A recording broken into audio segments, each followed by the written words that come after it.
नमस्कार, RJD classes YouTube channel पर आप सभी का स्वागत है। जुड़ जाइएगा। आज हम पढ़ेंगे मानव पोषण, ह्यूमन न्यूट्रिशन के बारे में फुली डिटेल में समझेंगे। आपको चीज़ें बेहतरीन तरीके से समझ में आने वाली हैं, तो दिलो दिमाग को खोल के रखिएगा।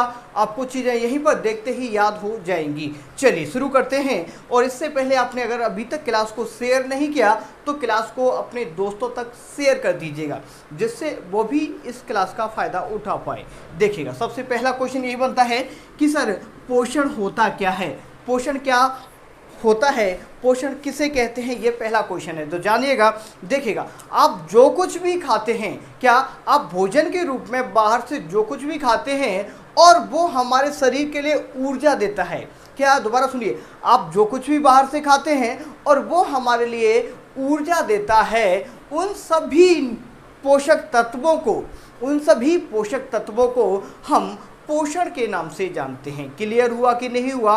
पोषण किसे कहते हैं कि जो कुछ भी हम बाहर से खाते हैं जो हमारे शरीर में ऊर्जा देते हैं, उन सबको क्या कहते हैं? पोषण कहते हैं। और पोषक तत्व किसे कहते हैं? जो पोषण की जो प्रोसीजर है, पोषण की जो प्रक्रिया है, इसमें भाग लेने वाले जो भी तत्व हैं, एलिमेंट हैं, उन सभी एलिमेंट्स को हम पोषक तत्व के नाम से जानते हैं। क्लियर हुआ कि नहीं हुआ? बाहर से जो कुछ भी खाते हैं उन्हें क्या कहते हैं? जो ऊर्जा देते हैं उन्हें पोषण कहते हैं। और इस प्रक्रिया को जो संपन्न करवाते हैं, क्या इस प्रक्रिया में जो भाग लेते हैं, उन भाग लेने वालों को बोलते हैं हम पोषक तत्व, एलिमेंट। क्लियर हुआ कि नहीं हुआ? चलो आगे बढ़े। तो देखिएगा, पोषण होता कितने प्रकार का है, पोषण में कौन कौन से एलिमेंट हम लेते हैं। ठीक है भाई, देखिएगा, जो पोषण है, जब हम पोषण करते हैं, मुख्य रूप से दो तरीके के एलिमेंट। देखिए, परिभाषा मैंने आपको बोल दिया कि दोबारा से लिख लो। जो कुछ भी आप बाहर से खाते हैं, जो कुछ भी आप भोजन के रूप में बाहर से खाते हैं, उन्हें पोषण कहते हैं। और इस पोषण की प्रक्रिया में जो भाग लेने वाले तत्व हैं, उनको पोषक तत्व के नाम से जानते हैं। क्लियर हुआ? चलो, लिखाऊंगा नहीं ज़्यादा, मैं बोल के सुनाऊंगा, आप दिमाग में फिट करिएगा। देखिएगा, जो पोषक तत्व हैं, जो पोषण में जो पोषक तत्व हैं, दो तरीके से डिवाइड किया हुआ है। एक होते हैं कार्बनिक पदार्थ, क्या कार्बनिक यौगिक बोलेंगे, कार्बनिक यौगिक लिखिएगा, कार्बनिक यौगिक लिखते हुए चलिएगा मेरे साथ में ही, जिससे चीज़ें बेहतर हो पाएंगी। जब एक बार आप अपने हाथ से लिख दोगे तो आपको चीज़ें लंबे समय तक याद रहेंगी। एक होते हैं कार्बनिक यौगिक, ठीक है, दूसरे होते हैं अकार्बनिक यौगिक। लिखिएगा, कार्बनिक यौगिक और अकार्बनिक यौगिक। हम दो तरीके से जो न्यूट्रिशन है, जो पोषक तत्व हैं, दो तरीके से लेते हैं। दो कौन कौन से होते हैं? एक होता है कार्बनिक और एक होता है अकार्बनिक। सर ये क्या होता है कार्बनिक अकार्बनिक? देखो, का से कार्बन, का से बनता है कार्बन। तो जिनमें कार्बन होता है, क्या जिनमें कार्बन उपस्थित होता है, उन्हें कहते हैं कार्बनिक। जिनमें कार्बन अनुपस्थित होता है, जिनमें कार्बन उपस्थित नहीं होता है, कार्बन कैसा रहता है? अनुपस्थित रहता है, उसे क्या कहते हैं? अकार्बनिक यौगिक। क्लियर हुआ कि नहीं हुआ? बोलिएगा मेरे साथ में। जिनमें कार्बन होता है कार्बनिक यौगिक जिनमें कार्बन होता है कार्बनिक यौगिक, जिनमें कार्बन नहीं होता है अकार्बनिक यौगिक। इंग्लिश में भी लिख लो, क्योंकि ये चीज़ें समझना जरूरी है। तो कार्बनिक को बोलते हैं ऑर्गेनिक कंपाउंड। क्या बोलते हैं इसको? ऑर्गेनिक कंपाउंड बोलते हैं, राइट। कार्बनिक को बोलते हैं ऑर्गेनिक कंपाउंड और इसको बोलते हैं इनऑर्गेनिक कंपाउंड। क्या बोलते हैं? इनऑर्गेनिक कंपाउंड बोलते हैं। क्लियर हुआ कि नहीं हुआ? बोलिएगा भाई, सभी समझते हो जाएंगे। किसी को कोई भी डाउट हो मुझे कमेंट करके बताइए। क्लियर हुआ? चलिएगा, तो जिनमें कार्बन होता है कार्बनिक, जिनमें कार्बन नहीं होता अकार्बनिक। क्लियर हुआ यहाँ तक? चलिए आगे जानते हैं कि सर कार्बनिक में कौन कौन से एलिमेंट आते हैं, ये चीज़ तो हमें बताइए। पहला लिखिएगा, इसमें कार्बनिक में होता है आपका कार्बोहाइड्रेट। लिखिएगा कार्बोहाइड्रेट, लिखिए कार्बोहाइड्रेट। दूसरा लिखिएगा वसा, तीसरा लिखिएगा प्रोटीन, फोर्थ नंबर पे लिखिएगा विटामिन। क्या लिखिएगा? विटामिन। मेरे साथ लिखते हुए जाएंगे। देखिएगा, ऑर्गेनिक में कौन कौन से होते हैं? बस कार्बोहाइड्रेट, वसा, प्रोटीन और विटामिन होते हैं। क्या कितने तत्व होते हैं इसमें? कितनों का अध्ययन करेंगे? देखिए, पर जो हम लेते हैं, एक तो हम कार्बोहाइड्रेट लेते हैं, वसा, प्रोटीन और विटामिन। इनके बारे में मैं आपको समझाऊंगा। अकार्बनिक की बात करें, यहाँ पर आपका जो वाटर आ गया, पानी आ गया, जल आ गया ना, पानी बोलो, ठीक है। और इधर दूसरे नंबर पे बोले तो दूसरे नंबर पे खनिज लवण। क्या? खनिज लवण। क्या बोले दूसरे नंबर पे? खनिज लवण, राइट। इसको मिनरल्स बोलते हैं। क्या बोलते हैं? मिनरल्स बोलते हैं, राइट? समझ आया? ठीक है, नोट करिएगा यहाँ तक। अब मैं आपको यहीं पर चीज़ें समझा देता हूँ। देखिएगा, हमको ज़्यादातर पढ़ना है इसके बारे में। किसके बारे में? जहाँ से जो क्वेश्चन टपकता है सीधा सीधा यहीं से क्वेश्चन टपकता है, इनको आपको समझना बेहद ज़रूरी है। ठीक है भाई, तो इसी पर चर्चा करेंगे। तो थोड़ा थोड़ा मैं आपको इसमें बता देता हूँ, फिर चीज़ों को आगे बढ़ाते हैं। और इन सब में सबसे ज़्यादा जो इम्पोर्टेंट वाला जो पार्ट है, जो आपके एग्जाम पॉइंट ऑफ व्यू से इम्पोर्टेंट है, इस पर डबल स्टार लगा लीजिएगा, ये है विटामिन। क्योंकि विटामिन से एक क्वेश्चन आपका हर एग्जाम में पूछा ही जाता है। अगर आप वनडे कॉम्पिटिटिव एग्जाम्स दे रहे होंगे तो आपको पता होगा कि विटामिन से क्वेश्चन बनता है। तो विटामिन को फुली डिटेल में समझेंगे, इसके बाद कुछ भी बाहर से पढ़ने की ज़रूरत नहीं रहेगी। क्लियर हुआ? एक बार छाप लीजिएगा, इनके बारे में थोड़ा सा बेसिक मैं आपको क्लियर करा देता हूँ। देखिएगा, जो कार्बोहाइड्रेट होता है, ध्यान सुनिएगा, जो कार्बोहाइड्रेट होते हैं हमारे शरीर के लिए, कार्बोहाइड्रेट हमारे शरीर के लिए तुरंत ऊर्जा देने का काम करते हैं। क्या हमें अगर एनर्जी चाहिए तो ग्लूकोज पी लेते हैं, ठीक है भाई? तो कार्बोहाइड्रेट होते हैं, कार्बोहाइड्रेट क्या करते हैं? हमारे शरीर को तुरंत ऊर्जा देने का काम करते हैं। वसा सर्वाधिक ऊर्जा, देखो हमारे शरीर के लिए सबसे ज़्यादा ऊर्जा कौन देता है? सबसे अधिक ऊर्जा कौन देता है भाई? सबसे अधिक देता है आपका वसा। लेकिन पूछा जाएगा कि सबसे पहले इंस्टेंट तुरंत ऊर्जा कौन देता है? तो तुरंत देने का कार्य करता है आपका कार्बोहाइड्रेट आपको तुरंत ऊर्जा देता है, और जो वसा है सर्वाधिक ऊर्जा देता है। और जो हमारा ब्रेन है, मैंने आपको ब्रेन पढ़ाया था, आपको याद होगा, तो जो ब्रेन के लिए सर्वाधिक जो ऊर्जा देता है वो देता है आपका फैट, वसा। इंग्लिश में भी इनको लिख लो, ये कार्बोहाइड्रेट लिख लो, कार्बोहाइड्रेट, ठीक है? इसको लिखिएगा फैट, इसको लिखिएगा प्रोटीन, इंग्लिश में भी नोट कर लीजिएगा, इसको लिखते हैं विटामिन, राइट? लिख लो, छाप लो, ठीक है भाई? आगे देखिएगा, आपको कार्बोहाइड्रेट समझ आया, ये ऊर्जा देने का काम करते हैं। हमारे शरीर में ऊर्जा कौन कौन देते हैं? तो मुख्य रूप से वसा और आपका जो कार्बोहाइड्रेट देते हैं, और ये प्रोटीन भी देता है, ठीक है? प्रोटीन आपके शरीर के विकास के लिए बहुत ज़रूरी होता है, क्योंकि अगर आपके शरीर के अंदर प्रोटीन नहीं है तो आपका फुली डेवलपमेंट नहीं हो पाएगा। क्लियर हुआ? तो ये जो ऊर्जा देने का काम करते हैं, ऊर्जा कौन कौन देते हैं? कार्बोहाइड्रेट, वसा एंड प्रोटीन, राइट? अब बात करते हैं सर विटामिन क्या ऊर्जा देते हैं? विटामिन हमें ऊर्जा नहीं देते हैं, ये हमारे शरीर की जो जैविक क्रियाएं हैं, बायोलॉजिकल जो रिएक्शंस हैं, जो गतिविधियां हैं, उनको मेंटेनेंस बनाने का काम करती हैं आपकी विटामिन, ठीक है? तो क्वेश्चन बनेगा, क्या विटामिन ऊर्जा देती है? तो आप बताना है नहीं, विटामिन ऊर्जा नहीं देता। क्लियर हुआ? तो ऊर्जा कौन देता है?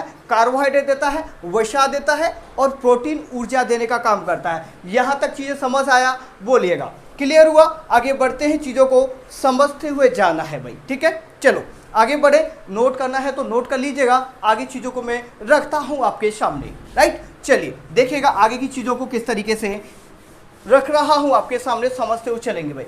फुली कॉन्सेंट्रेट होकर के बैठिएगा क्लास में, जिससे आपको चीज़ें अच्छे तरीके से समझ में आ पाए, राइट? चलो, तो सबसे पहले हम ऐसा करते हैं, अब जो इम्पोर्टेंट वाला जो पार्ट है आपका, इम्पोर्टेंट पार्ट है इसमें जो विटामिन्स के बारे में पहले पढ़ लेते हैं, ठीक है भाई? तो मैंने बता दिया पोषण कैसे कहते हैं, जो कुछ भी बाहर से खाते हैं वो ऊर्जा देता है, उसे पोषण कहते हैं सॉरी तो उसे क्या बोलते हैं? पोषण बोलते हैं। तो पोषण के रूप में जो तत्व हम दो तरीके से लेते हैं, कार्बनिक और अकार्बनिक। कार्बनिक में क्या है? जिनमें कार्बन होता है, अकार्बनिक में कार्बन नहीं होता है। क्लियर हुआ कि नहीं हुआ? कार्बनिक में कौन कौन से आते हैं? का से कार्बोहाइड्रेट हो गया, और वसा, प्रोटीन और विटामिन होते हैं आपकी कार्बोहाइड्रेट जो कार्बनिक में, और कार्बनिक में आते हैं मिनरल्स और जल आ जाता है। क्लियर हुआ? यहाँ तक चीज़ें समझ आया। चलो आगे हम पढ़ते हैं विटामिन के बारे में। थोड़ा सा ध्यानपूर्वक पढ़ेंगे तो चीज़ें बेहतर हो पाएंगी। बिल्कुल नया कॉन्सेप्ट बताऊंगा, नई चीज़ें सिखाऊंगा, तो आपको भी अच्छे तरीके से समझना जरूरी है भाई, ठीक है? अच्छी तरीके से मेहनत करके आपको इतनी चीज़ें दे रहा हूँ फ्री ऑफ कॉस्ट, तो उसका मज़ा उठाइएगा, लुत्फ उठाइएगा। देखिएगा, लिखिएगा विटामिन के बारे में समझिएगा अच्छे तरीके से। विटामिन का मतलब आपको ढंग से जब समझ आएगा, जब आप इसको इंग्लिश में लिखेंगे विटामिन, ठीक है? विटामिन ऐसे लिखते हैं ना, विटामिन, ठीक है? ये आपको समझाने के लिए वैसे कर दिया मैंने। थोड़ा समझिएगा। सर विटामिन को ऐसे कैसे लेगा, देखो मैंने आपको पहले बताया था ना एक वाइटल एक्शंस। देखो बीटल को होता है विटल का मतलब होता है जैविक, और ये अमीन मतलब एमीन, ठीक है, तो समझिएगा। तो विटल का मतलब जैविक, इसका काम है, जो विटामिन है इसका काम क्या होता है, हमारे शरीर की जो जैविक क्रिया होती हैं उनको नियंत्रित करना, ठीक है। क्या जैविक क्रियाओं को नियंत्रित करने का काम कौन करता है, जैसे आपका जो पाचन कर रहा है, श्वसन कर रहे हो आप, जो भी अंदर की जो आपकी जो बायोलॉजिकल रिएक्शन हैं, जो क्रियाएं हैं, उनको कंट्रोल कौन करता है भाई, उन पर नियंत्रित कौन करता है, तो नाम बताना है आपको। क्या बताएंगे भाई, आपको बताना है विटामिन। क्लियर हुआ कि नहीं हुआ, यहाँ तक समझ में आया होगा। अब मैं आगे की चीज़ों को समझाता हूँ। तो विटामिन का मतलब तो थोड़ा समझ में आ ही गया। अब बात करते हैं विटामिन की खोज क्या हुई, किसने की थी, क्या हुआ था क्या नहीं हुआ था, वो समझिएगा। देखो थोड़ा सा मुझे लग रहा है कि अब भी थोड़ा, आज क्या है, मैं क्लास ले रहा हूँ, काफ़ी टाइम बाद ले रहा हूँ, शादियों में गया हुआ था कहीं बाहर, ठीक है, तो थोड़ा सा हो सकता है कि आपको थोड़ा सा बोरिंग फील हो, लेकिन थोड़ा सा फुली कॉन्सेंट्रेट होकर बैठिएगा, आपको सभी चीज़ें अच्छे तरीके से समझ आएगी। देखिएगा विटामिन के बारे में देख लीजिएगा, विटामिन के बारे में समझ लीजिएगा। अब विटामिन की सबसे पहला क्वेश्चन बनता है, सर इसकी खोज किसने की, विटामिन की खोज किसने की, तो डायरेक्ट हम मार देते हैं फंक ने। किसने की, फंक ने विटामिन की खोज की। अगर ऑप्शन में फंक नहीं आता है तो क्या करेंगे, तो सबसे पहले सुनिएगा, फंक साहब ने खोज की थी इसको 1911 में। कब, 1911 में, ठीक है, 1911 में फंक साहब ने विटामिन की खोज की। यही किताबों में पढ़ाया जाता है और यही लिखा हुआ है, लेकिन एक इसके पीछे एक वाक्य और है। इसकी जो सबसे पहले खोज की गई थी, सबसे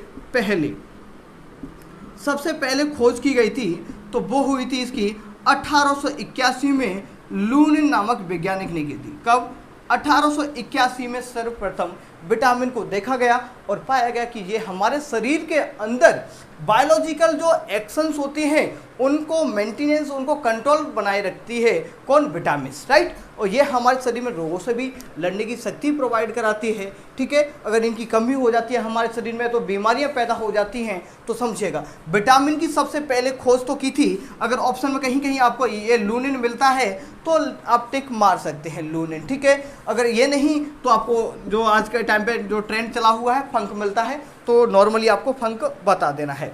दूसरा क्वेश्चन एक और बनेगा, तीसरा क्वेश्चन यहाँ से, तीसरा क्वेश्चन बनेगा कि विटामिन नाम किसने दिया, नाम, या बोले तो विटामिन का सिद्धांत किसने दिया था, तो हॉपकिंस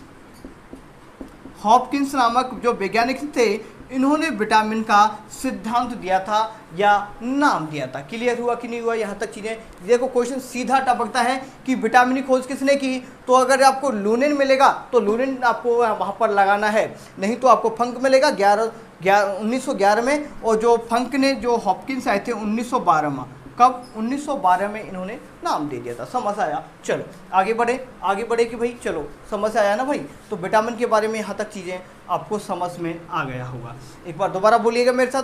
विटामिन की सर्वप्रथम खोज तो लूनिन नामक वैज्ञानिक ने की थी 1881 में। कब की थी, 1881 में की थी। उसके बाद की थी किसने, फंक साहब ने। फंक ने कब की थी, 1911 में की थी। किसकी, विटामिन की खोज। उस जो विटामिन की जो थ्योरी दी गई थी, विटामिन की थ्योरी दी गई थी हॉपकिंस नामक वैज्ञानिक के द्वारा, विटामिन की थ्योरी दी गई और उसी टाइम पे इसको विटामिन नाम दे दिया गया। यहाँ तक चीज़ें क्लियर हो गई हो तो आगे बढ़ते हैं। विटामिन कौन कौन से होते हैं विटामिन, और यहाँ से क्वेश्चन बनता है, जल में घुलनशील और वसा में घुलनशील कौन कौन से विटामिन होते हैं, वो समझना आपको बेहद ज़रूरी है, समझिएगा। चलो यहाँ तक क्लियर हुआ। अब देखिएगा आगे समझिएगा। देखो अब मैं बात करूँगा यहाँ पर कि वसा, देखो विटामिन के बारे में चर्चा कर रहे हैं अभी। जो विटामिन है, विटामिन, ठीक है, विटामिन दो तरीके के होते हैं, जल में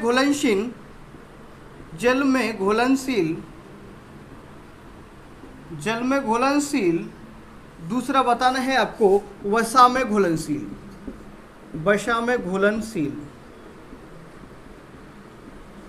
कितने प्रकार के होते हैं भाई, विटामिन दो तरीके के होते हैं। कितने तरीके के, एक तो होते हैं जो कि जल में घुलनशील होते हैं और एक होते हैं वसा में घुलनशील। जल में और वसा में घुलनशील, तो ये सीधा क्वेश्चन टपकता है कि जल में घुलनशील कौन सा विटामिन है और वसा में घुलनशील कौन सा विटामिन है, समझिएगा।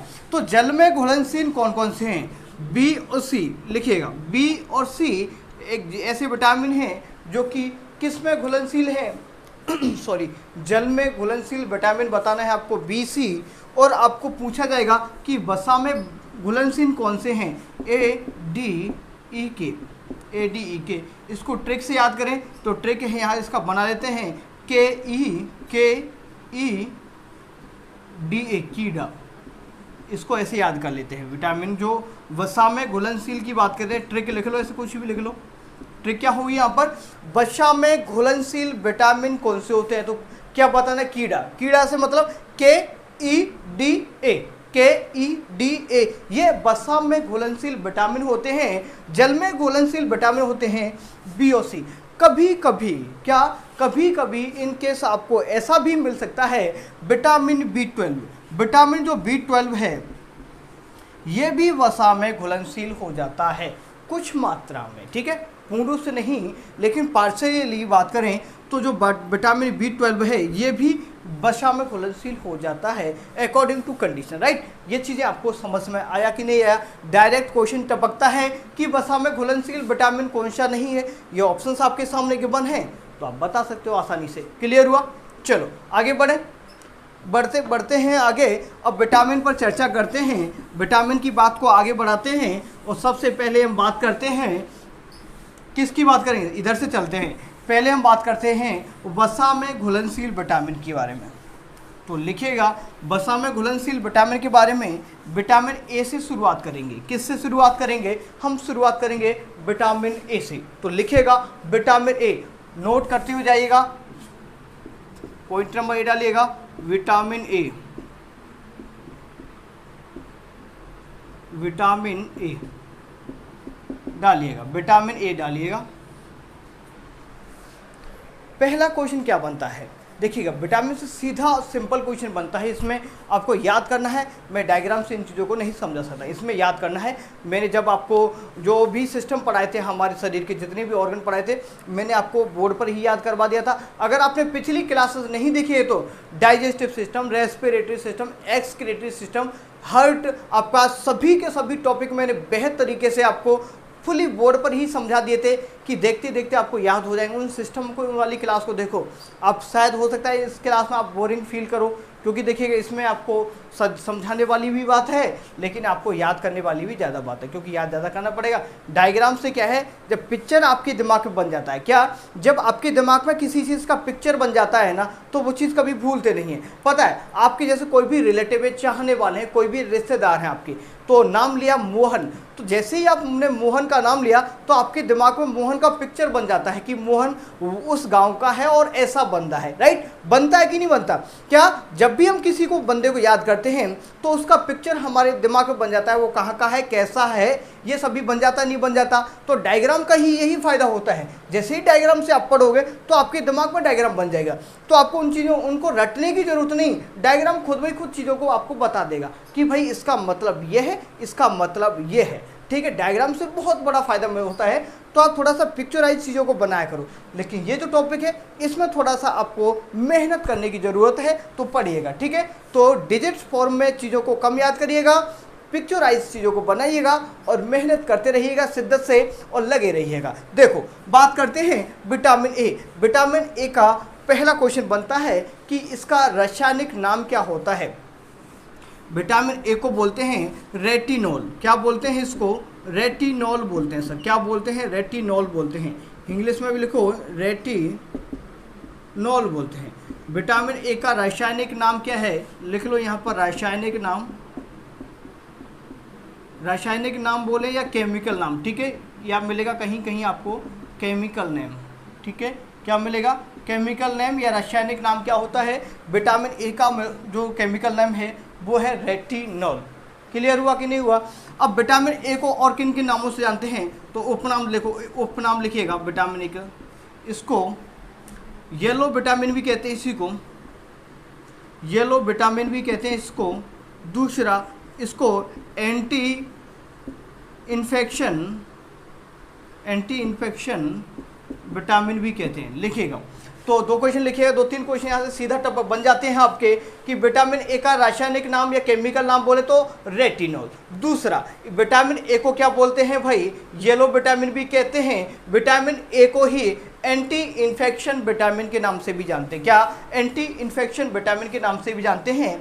और जो विटामिन ए है ये हमारी आँखों के लिए बहुत ज़्यादा हेल्पफुल होता है। क्या? आँखों में जो नमी बनी रहती है वो विटामिन ए की वजह से ही होती है। हमारे जहाँ तक की बात करें, हमारे शरीर के अंदर जैसे आपका जो डाइजेस्टिव सिस्टम है, रेस्पिरेटरी सिस्टम है, उन सभी में जो मॉइस्चराइज बनता है, जो नमी रहती है ना शरीर के अंदर, वो विटामिन ए की वजह से होती है। किसकी वजह से? विटामिन ए की वजह से। इंपॉर्टेंट है, समझिएगा। तो विटामिन ए में सर ऐसा होता क्या? इसमें होता है कैरोटीन। क्या होता है? कैरोटीन। क्या होता है विटामिन ए में? विटामिन ए में होता है कैरोटीन। क्या होता है? विटामिन ए में मिलता है सर हमें कैरोटीन मिलता है। कैरोटीन का काम क्या होता है? कैरोटीन में सर एक पिगमेंट पाया जाता है रोडोप्सिन। कैरोटीन में एक पिगमेंट पाया जाता है रोडोप्सिन। हिंदी में लिख लो, चलो, रोडोप्सिन। ठीक है, रोडोप्सिन नाम का एक पिगमेंट पाया जाता है। किसमें? कैरोटीन में रोडोप्सिन नाम का पिगमेंट पाया जाता है, जो कि हमारी आंखों के लिए हेल्पफुल होता है। आपकी आंखों में 2 तरीके की सेल होती हैं। आइज़ की बात करें, आपकी जो आइज होती हैं, आइज में 2 तरीके की सेल होती हैं। एक होती हैं रोड एंड कोन सेल। कितने प्रकार के होते हैं? रोड एंड कोन सेल होती हैं। जो ये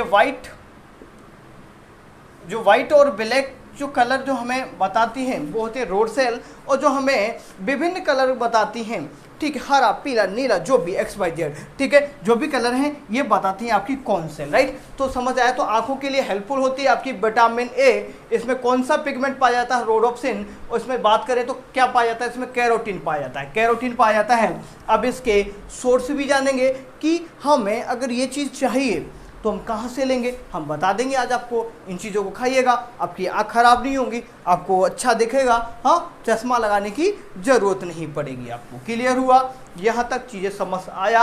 अब मैं बताता हूँ इसके स्रोत क्या हैं।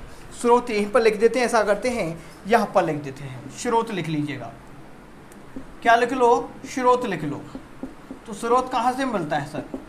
देखो, सबसे पहला स्रोत है इसका गाजर। क्या? गाजर। गाजर से भी मिलता है, सेब से भी मिलता है। गाजर, सेब, दूध, ठीक है, गाजर। और ये है आपका मछली का तेल, मांस, लिखिएगा मांस, मीट, ठीक है, मीट। और क्या होता है? सुनहरे चावल, 6 नंबर लिखिएगा। सुनहरे जो गोल्डन राइस होते हैं ना, चावल, ठीक है, गोल्डन राइस। ये हिंदी में लिख देता हूँ, चीज़ों को थोड़ा सा जल्दी हो जाएगी, ठीक है। तो देखिएगा इसके सोर्स क्या क्या होते हैं। विटामिन ए के जो पीले फल होते हैं ना, इसमें सेब भी होता है, पीले फलों में भी यही होता है। क्लियर हुआ कि नहीं हुआ? तो देखो कि सोर्स क्या क्या होते हैं विटामिन ए का। गाजर में सर्वाधिक होता है कैरोटीन। गाजर में सर्वाधिक होता है, गाजर में कैरोटीन सर्वाधिक होता है। क्या होता है गाजर में? जो कैरोटीन है, कैरोटीन सर्वाधिक होता है। क्लियर हुआ? गाजर में कैरोटीन क्या होता है?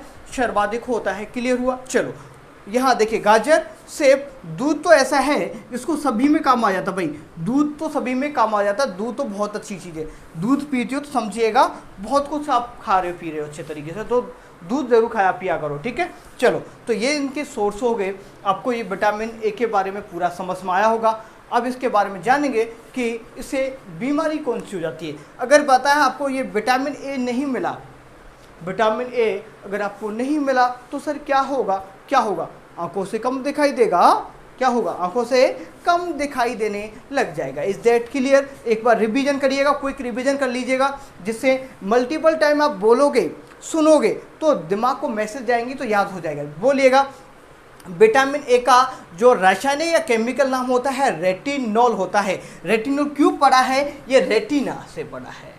किससे? रेटिना से पढ़ा है। रेटिना वाले पार्ट पर फोकस करता है। आपको बताऊं उसके लिए बहुत ज़्यादा हेल्पफुल होता है। तो बोलिएगा, विटामिन ए का जो रासायनिक नाम होता है वो होता है रेटिनॉल। क्या? रेटिनॉल। इसके उपनाम क्या क्या होते हैं? तो इसे येलो विटामिन बोलते हैं, एंटी इन्फेक्शन विटामिन के नाम से भी जानते हैं। विटामिन को एंटी इन्फेक्शन विटामिन के नाम से जानते हैं। ये हमारी आंखों के लिए बहुत ज़्यादा हेल्पफुल होते हैं। आंखों में जो नमी बनी रहती है विटामिन ए की वजह से ही बनी होती है। विटामिन ए में जो हमें मुख्य रूप से गाजर से ज़्यादा प्राप्त होती है, उसमें कैरोटीन नाम का एक पदार्थ होता है, उसमें जो एक पिगमेंट पाया जाता है, क्या इसमें रोडोप्सिन पिगमेंट पाया जाता है। उससे क्या होता है, हमारे सेल्स के लिए बहुत ज़्यादा हेल्प होती है, जिससे हम अच्छे तरीके से चीज़ों को समझ सकते हैं, देख सकते हैं और समझ सकते हैं। राइट, यहाँ तक चीज़ें समझ आया होगा। अब बढ़ाते हैं आगे चीज़ों को। चलिए इसको इरेज करता हूँ। अब जानते हैं कि विटामिन ए की कमी से सर रोग कौन कौन से हो जाते हैं। बीमारी तो बता दो भाई। चलो तो बीमारी लिख लो, डायरेक्ट टपकती है बीमारी, तो बीमारी डायरेक्ट टपकती है तो भाई लिख ही लो। चलो लिखिएगा, विटामिन की ए की कमी से बीमारी लिखो कि कमी से होने वाली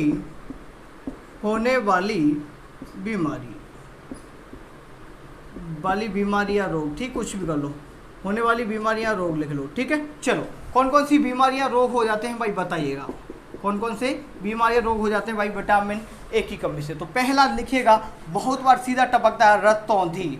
क्या, रतौंधी। रतौंधी को ही हम नाइट ब्लाइंडनेस के नाम से जानते हैं। क्या नाम से जानते हैं? Night blindness. क्या बोलते हैं इसको? नाइट ब्लाइंडनेस के नाम से जानते हैं। क्लियर हुआ? इसी को, रतौंधी को नाइट ब्लाइंडनेस के नाम से जानते हैं। तो पहला कौन सा रोग होता है, आपसे पूछेगा कि रतौंधी किस विटामिन की कमी से होता है, तो आपको बताना है विटामिन ए की कमी से रतौंधी हो जाता है। रतौंधी में हमें आँखों से दिखाई नहीं देता, धुंधली धुंधली आँखें हो जाती हैं, तो बहुत ही कम हमें दिखाई देता। जैसे अंधेरा हो जाता तब तो बिल्कुल भी दिखाई नहीं देता, एक तरीके से बोले तो। बस आपको ज़्यादा समझने की ज़रूरत नहीं, इतना ही समझिएगा कि विटामिन ए की कमी से रतौंधी होता है। दूसरा लिखिएगा, जीरोप्थैलेमिया। क्या, जीरोप्थैलेमिया नाम का एक रोग हो जाता है। एक होता है जीरोप्थैलेमिया, इंग्लिश में इसको लिखे तो लिख लो जीरोप्थैलेमिया। ठीक है, जीरोप्थैलेमिया नाम का क्या हो जाता है, रोग हो जाता है। इसमें क्या होता है, जो हमारे शरीर आंसू नहीं बनते हैं। क्या, जो आंसू हैं, आंसू की कमी हो जाती है। आंसू की कमी हो जाती है, हमारे जो आंखों में आंसू नहीं बन पाते, आंखों में सूखापन रहता है। आंखों में क्या हो जाता है, सूखा रहता, सूखी हो जाती है आंखें सूखी हो जाती हैं, तो इनमें नमी नहीं रहती है। ठीक है, तो जीरोप्थैलेमिया हो गया। तीसरे नंबर की बात करें, एक लिख लो, लिखिएगा केरेटोमलेशिया। क्या, केरेटोमलेशिया लिख लीजिए, केरेटोमलेशिया। केरेटोमलेशिया में जो क्या होता है, जो कॉर्निया वाला पार्ट होता है, क्या कॉर्निया होता है ना, जो कॉर्निया वाला पार्ट होता है, उसमें क्या होता है कि उसका जो शेप है ना, वो बहुत ज़्यादा बड़ा हो जाता है, तो हमें बिल्कुल दिखाई नहीं देता, उसका आकार असामान्य आकार का हो जाता है। तो उस कंडीशन में बोलते हैं हम केरेटोमलेशिया। क्या बोलते हैं, केरेटोमलेशिया। बताइएगा विटामिन ए की कमी से होने वाले रोग कौन कौन से हैं, तो आपको बताना है रतौंधी, जीरोप्थैलेमिया और केरेटोमलेशिया। राइट, यहाँ तक चीज़ें समझ आया होगा। आगे बढ़ाते चलो, चीज़ों को आगे रखते हैं। अब बात करते हैं, तो पहले मैंने बताया कि वसा में घुलनशील विटामिन को देख रहे हैं हम, तो वसा वाली को पहले कवर कर लेते हैं। ठीक है, वसा वाली विटामिन को सभी को कवर कर लेते हैं। तो पहले ऐसा करते हैं, अब डी को कवर कर लेते हैं, थोड़ा जल्दी करेंगे भाई जल्दी। एक और मैं टाइम देख लेता हूँ, ज़्यादा तो चलो लिख ही लेते हैं, चलो टाइम बाद में देखेंगे। ठीक है, चलो विटामिन डी, दूसरा नंबर लिखिएगा, विटामिन डी के बारे में लिखिएगा। विटामिन डी का जो नाम क्या होता है, रासायनिक नाम सीधा बनता है। विटामिन डी का जो रासायनिक नाम होता है कैल्सीफेरोल, इंग्लिश में थोड़ा लिख लीजिएगा, कैल्सीफेरोल। क्या होता है, कैल्सीफेरोल। कैल्सी का मतलब हो गया कैल्शियम, कैल्सी का मतलब कैल्शियम। इसमें क्या होता है, जो कैल्शियम की अगर कमी हो जाती है, इसमें कैल्शियम होता है, कैल्शियम की अगर हमारे शरीर में कमी हो जाती है तो रोग बताऊंगा कौन कौन। रिकेट्स होते हैं, ऑस्टियोमलेशिया होता है, ऑस्टियोपोरोसिस नाम की डिजीज हो जाती है हमारे शरीर में। राइट, तो समझेगा। तो इसका नाम अच्छे से लिख लो, गंदा लिख दिया ना मैंने, शायद गंदा लिख दिया तो क्या दिक्कत, दोबारा लिख लो, इसका नाम लिख लो अच्छे तरीके से, कैल्सीफेरोल। तो रासायनिक नाम लिखिएगा, यहाँ लिख देता हूँ मैं आपको। ठीक है, इसका जो रासायनिक नाम या केमिकल नेम, रासायनिक लिख लो, रासायनिक नाम, रासायनिक नाम क्या होता है इसका? रासायनिक नाम बोले तो कैल्सीफेरोल, कैल्सीफेरोल।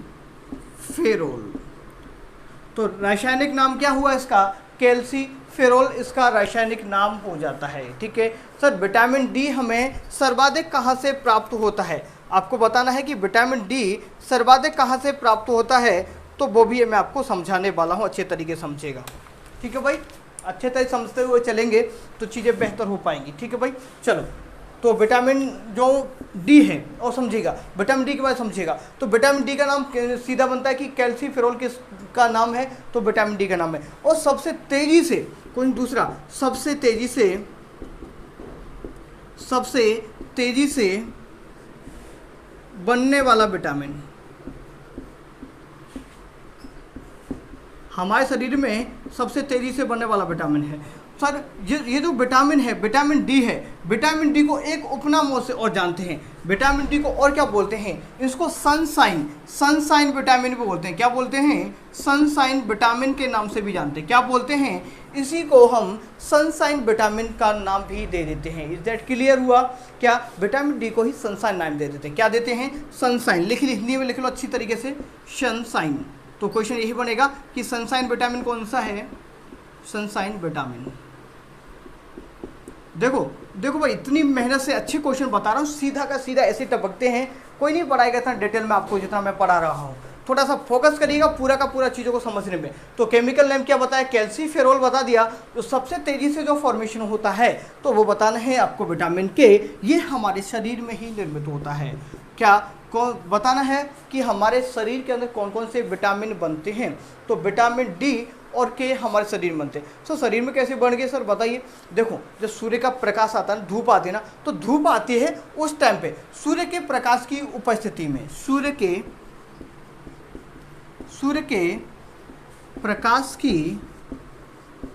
प्रकाश की उपस्थिति में विटामिन डी बनता है। कब बनता है भाई? सूर्य के प्रकाश की उपस्थिति में विटामिन डी बनता है। कब बनता है? सूर्य का प्रकाश जब होता है तो विटामिन डी बन जाता है। विटामिन डी बनेगा तो आपके शरीर में कैल्शियम मात्रा बढ़ेगी तो आप दुरुस्त रहोगे भाई। ठीक है, यहाँ तक समझ आया। सर इसके स्रोत बता दो। चलो स्रोत लिख लो भाई, इसके स्रोत लिख लो भाई। स्रोत क्या क्या होते हैं? स्रोत कहाँ से? देखो, एक तो स्रोत अच्छा आपका दूध ही है, दूध ले लो। दूसरा मांस, हरी सब्जी भी ले लो भाई। क्या? हरी सब्जी। अंडा ले लो, इसमें एग आ जाता है। ठीक है, जो अंडा होता है ना, अंडे के ऊपर जो सेल वॉल पाई जाती है वो कैल्शियम कार्बोनेट की पाई जाती है। किसकी? कैल्शियम कार्बोनेट की, राइट। तो यहाँ पर लिखिएगा, दूध लिख लो, मांस लिख लो, हरी सब्जी लिख लो, अंडा लिख लो, और यहाँ पर दाल भी लिख लो इसमें। ठीक है, दाल भी आ जाती है इसमें। ठीक है, दाल। इन चीज़ों से हमें क्या मिल जाते हैं? हमें विटामिन डी मिल जाता है। दैट क्लियर हुआ कि नहीं हुआ? चलो वैसे बताइए मुझे, यहाँ तक समझ आया? चलो आगे बढ़ाता हूँ, चीज़ों को समझते हुए चलिएगा। ठीक है, चलो।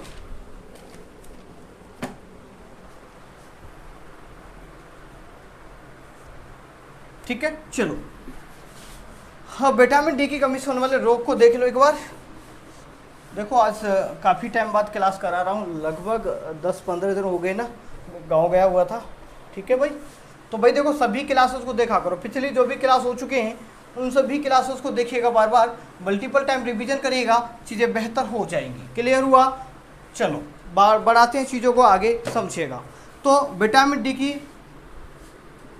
कमी से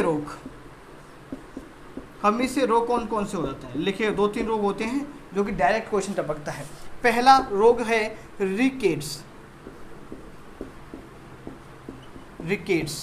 इंग्लिश में लिख लीजिएगा, इस तरीके से आता है, रिकेट्स। सर रिकेट्स होता किस में? ये होता है बच्चों में। किस में होता है? ये बच्चों में होता है। बच्चों की हड्डियां कमज़ोर हो जाती हैं, हड्डियां कमज़ोर हो जाती हैं। ठीक है, लिखो भाई, बच्चों की हड्डियां क्या हो जाती हैं? क्या? वीक हो जाती हैं। इंग्लिश में लिखो तो लिख लो, चाइल्ड बोन्स आर वीक। ठीक है, जो बच्चे हैं उनकी जो हड्डियां कैसी हो जाती हैं? वीक हो जाती हैं, राइट। देखो आगे लिखिएगा। हाँ, ये तो समझ गए ना। तो बच्चों की हड्डियाँ किस विटामिन की कमी से मतलब कमज़ोर हो जाती हैं, तो आपको बताना है विटामिन डी। तो पूछेगा रिकेट्स किस विटामिन की कमी से होता है, तो भी आपको बताना है विटामिन डी। दूसरा लिखिएगा, एक होता है ऑस्टियोमलेशिया।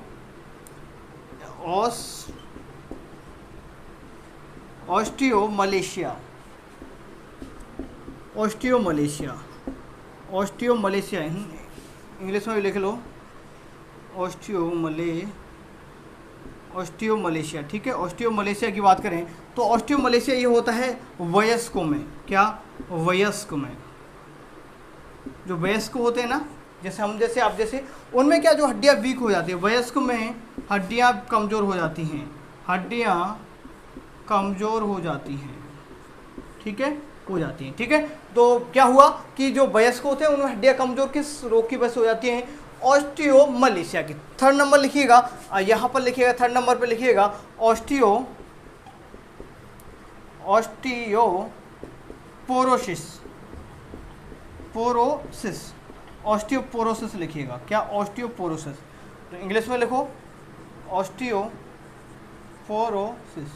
ठीक है। ऑस्टियोपोरोसिस की बात करें, ये पोर्स का मतलब होता है छिद्र, पोर्स का मतलब होता है छिद्र, पोर्स का मतलब क्या होता है? छिद्र।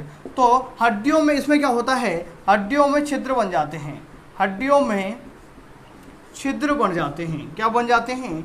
छिद्र बन जाते हैं। लिखिएगा, हड्डियों में क्या बन जाते हैं?